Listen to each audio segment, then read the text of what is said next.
Hey, what's up, soldiers? Chris here, caribbeanpot.com. Always a pleasure having you guys in the kitchen here with me. Wet pilau. Now, there's two schools when it comes to pilau. Either you like it dry or you like it wet. I was always a dry pilau kind of person, but lately that wet pilau though. So today we're doing a wet beef pilau. We've done chicken, we've done vegan, we've done gluten-free. We've got a shrimp one coming up soon too. But for today, wet beef pilau. It's going to be nice and creamy and full of moisture and all kind of goodness in there. Stay tuned. What's up, soldiers? Don't forget to click subscribe. If you've already clicked subscribe, hit that bell notification thing. I want to all you missing out on the new videos, man. Come on, click. Beef pilau, which means we need beef. I've got here about 3 pounds of beef that I washed with the juice of a lemon and cool water, rinsed it off, trimmed off most of the fat. There's still a little bit of fat in there, some silver skin. That is all right. And you want a cheap cut of beef. In Canada, it's called stewing beef. I'm not sure what it's called elsewhere, but it's a very cheap cut of beef. And we need to season it first of all. And we would season it as we would season our chicken, our pork, and everything else. So you're going to see a number of different elements here. So that is black pepper. Now, pay attention, a lot of salt. It may seem like a lot of salt, but remember this is a one-pot dish and I won't be salting this further. Rice is going in there later on, so don't fret too much. So we've got that salt, and I like using sea salt. I like a little touch of angostura bitters. That is the trinidad in me. Some Worcestershire.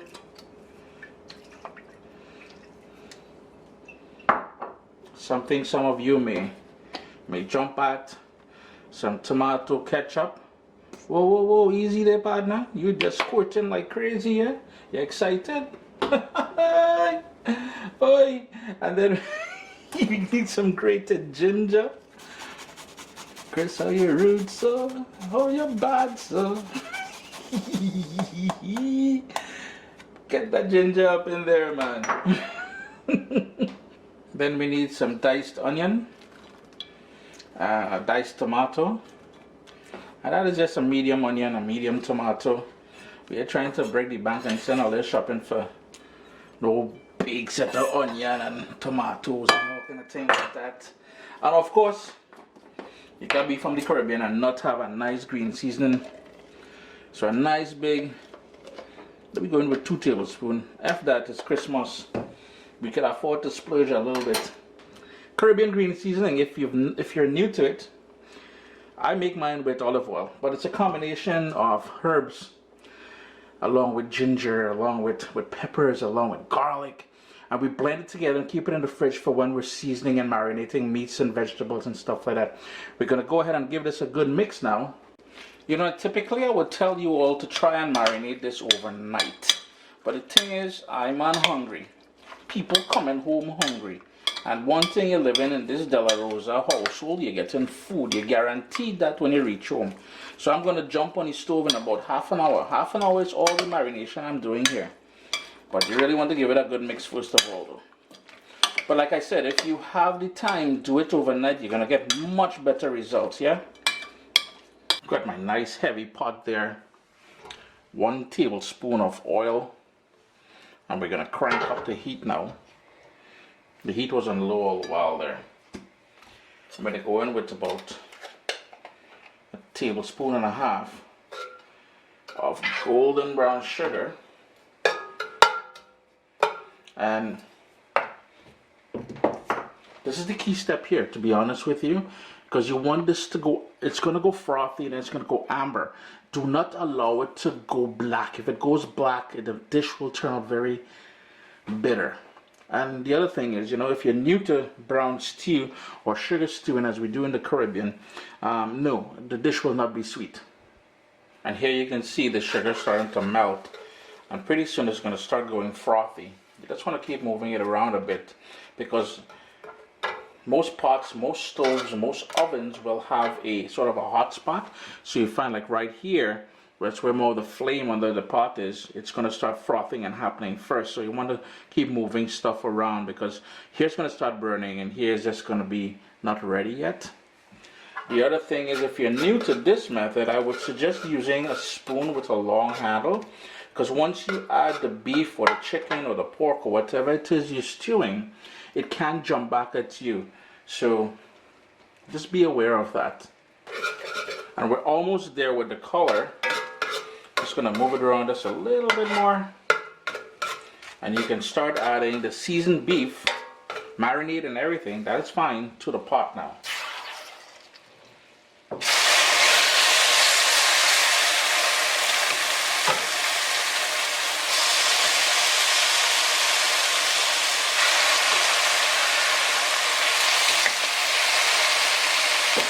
And it's important that you stir it as you add it.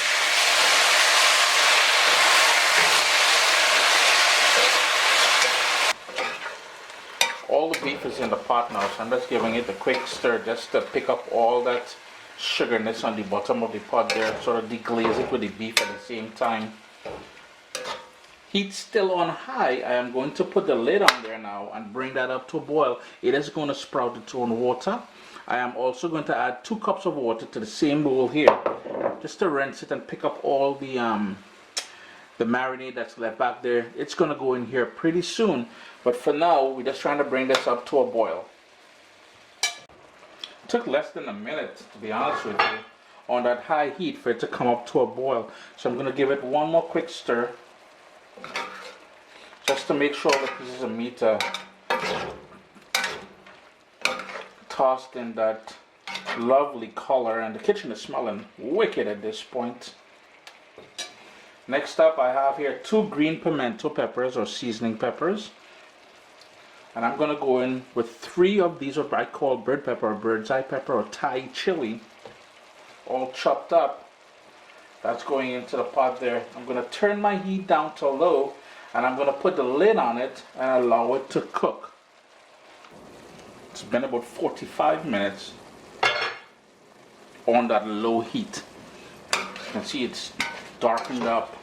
Most of the gravy is all gone now, that juice that it sprung up. I'm going to now is crank up the heat to high.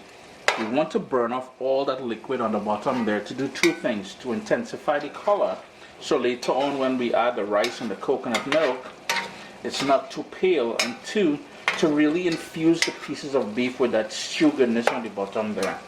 And that will only take about 5 minutes, less than 5 minutes, to burn off all that liquid now. And you can see we have all the oil that we started off with. So this is a lovely color. And the kitchen, I was about to say chicken. Yeah, the chicken is smelling good, even though we're cooking beef. So at this point here, we're going to give it maybe about 30 more seconds, just to build up a bit more darkness around the edges of the pan there. And then we're going to go in. Remember, I asked you guys 2 cups of water into the bowl where we marinated the beef. I also went in with 1 carrot, so I chopped up, and 1 can of pigeon peas.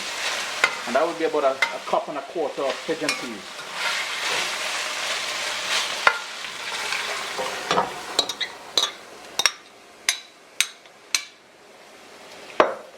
My heat is still on high, so what I'm going to do now is, as this comes up to a boil, I'll go ahead and wash my rice, and I'm going to use about 2 cups of long grain parboiled rice. Brown, that is. Brown parboiled rice. We've got a nice bubble happening there, so I'm just going to give it another quick stir. And in goes that washed rice.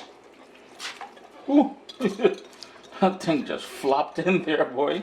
You winning no flicking points for the Olympics diving. I add 1 can of coconut milk as well too. If I was based in the Caribbean, you know, it would be freshly made coconut milk, but alas, Iman is not based there. Give that a quick stir, just to move everything and incorporate everything nicely. I'm going to go in with another 2 cups of water. Bring that up to a boil, and as it comes up to a boil, what I like doing at this point here is adding some spinach. I have 6 ounces of spinach which has been washed. Ooh, a bug got to that one, boy. Not today, soldier. And that's all gonna wilt down in a second, so don't fret too much. Told you all that would wilt down in no time at all. It's come up to a boil, so we're gonna reduce it now to a simmer. Just work that spinach throughout it first though. Reduce it to a simmer and leave it uncovered and let it go on that simmer until the rice is nice and plump and fat and just juicy, just packed with flavor from that coconut milk. It's been about 20 minutes now, and this is where you're going to personalize things in two ways. Taste it at this point for salt and adjust it accordingly. If you wanted to put some salted butter in there, like not just a regular salted butter, but that sort of golden ray stuff that you get down in the Caribbean, you can certainly do that. That is not my thing. And two, it depends on how thick or how dry you want the pilau at this point here. My rice still got another minute or two to go before it's to the point where I like it. So what I'm going to do is, this is a cast iron pot, a glazed cast iron pot. So what I'm going to do is turn off the heat, put the lid on there, and then let the residual heat continue cooking it to the desired consistency or texture that I like. Chris here, caribbeanpot.com. Don't forget to hit that thumbs up. Full instructions will be posted on caribbeanpot.com sooner or later. Ingredients down in the description as usual. Always a pleasure having you guys here in the kitchen with me. Team Wet Pilau. This time we did it with beef.